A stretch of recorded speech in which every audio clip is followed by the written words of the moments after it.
Hi, welcome back to Real Reviews. This is Cody Williams, and we're here to talk about the movie John Carpenter's The Thing.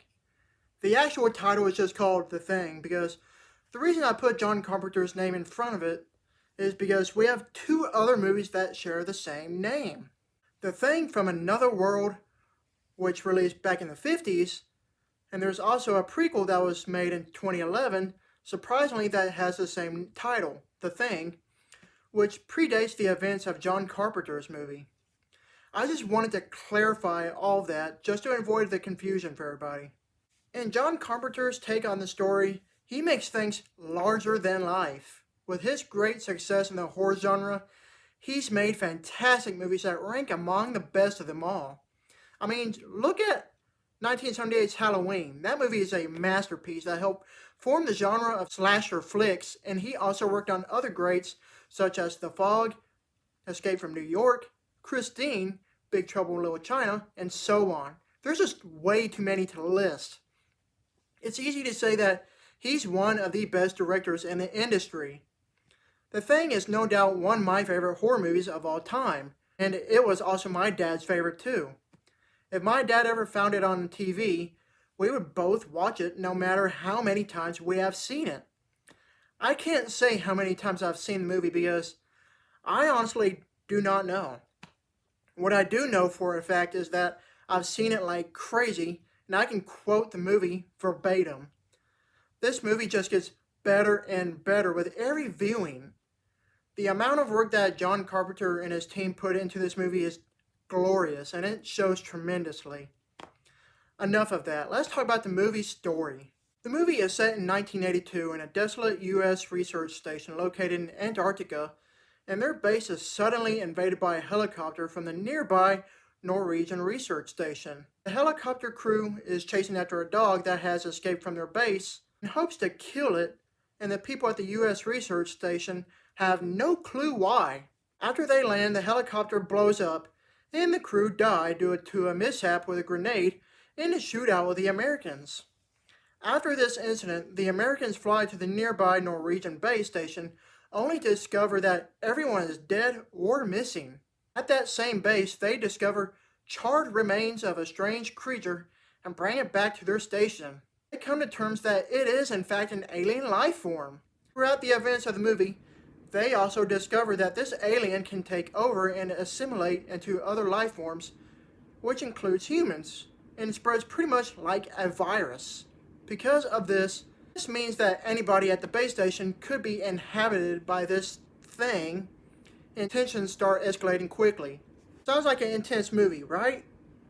It's definitely a fun and thrilling movie to watch. If you're a squeamish person, this isn't for you, as this movie is super grotesque.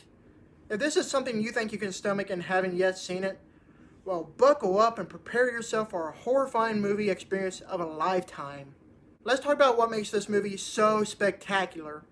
First off, the puppet work to make the alien life form, well, come to life is nothing but amazing. Designed for the alien, as it switches from different hosts, is really one of the grossest things you'll ever see.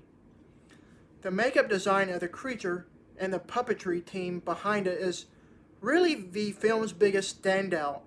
The practical effects used for the alien is some of the best you'll ever see in a movie.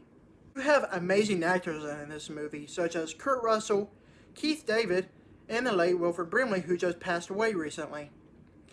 I'm not familiar with the rest of the film's cast, but they all did an equally amazing job.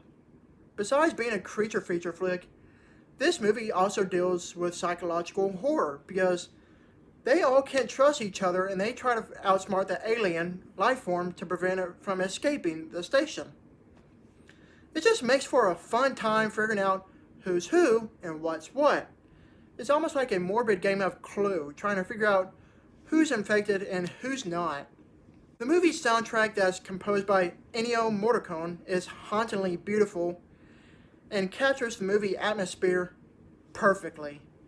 You may also know his work from other movies such as The Good, the Bad, and the Ugly, The Untouchables, The Professional, The Hateful Eight, and other movies are just way too many to list. The way the music fits with the movie's tone is amazingly flawless. It's eerie in all the right ways and makes the movie more tense than it already is. It's definitely one of the best adaptations of the short novella Who Goes There. I finally read it just a couple years ago and I loved it. If you haven't read it yet and consider yourself a fan of these movies, you're doing yourself a disservice. I got my copy on Amazon. It was reasonably priced. It's super short and you can finish reading it in just a couple of hours at the latest. Please, just read it. Overall, this is a flawlessly made movie. If you consider yourself an enthusiast of horror movies and haven't yet seen this, you need to change that as soon as you possibly can. This movie is no doubt a classic and I can't praise it enough. I give this movie an A+. Thank you for watching and don't forget to like and subscribe to my channel. Keep up with my real reviews.